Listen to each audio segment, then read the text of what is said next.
BC రిజర్వేషన్ల మీద BC reservation 42% పెంచుతూ రాష్ట్ర ప్రభుత్వం ఇచ్చిన జీవోను హైకోర్టు కూడా స్టే విధించిన సంగతి చూసినాం మనం.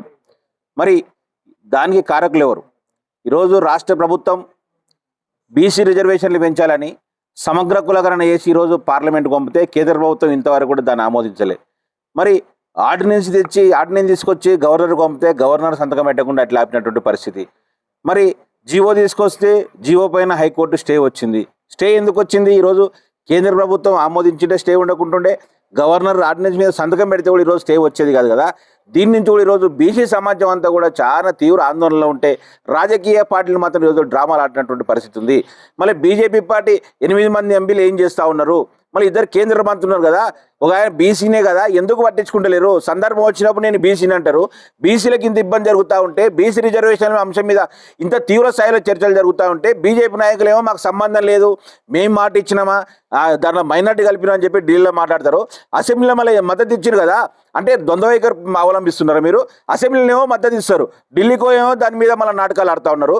బీఆర్ఎస్ పార్టీ ఏమో మళ్ళీ బీసీలు అంటారు, దాని మీద ఇంప్లీట్ పిటిషన్ లేదు.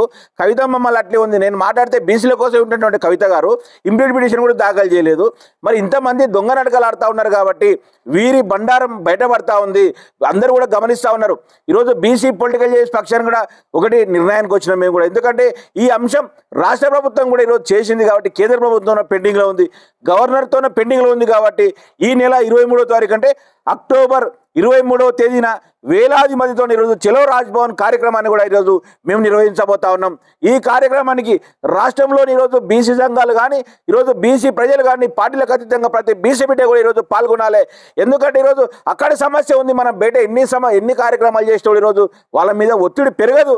కాబట్టి సమస్య ఎక్కడ ఉందో అక్కడనే ఒత్తిడి పెంచాల్సిన అవసరం ఉంది. ఈరోజు ప్రతి ఒక్క బీసీ కూడా దీన్ని అర్థం చేసుకొని ఈ నెల అక్టోబర్ 23వ తేదీన చలో రాజ్భవన్ కార్యక్రమాన్ని కూడా ఈరోజు విజయవంతం చేయాలని చెప్పి మేము కోరుతా ఉన్నాం.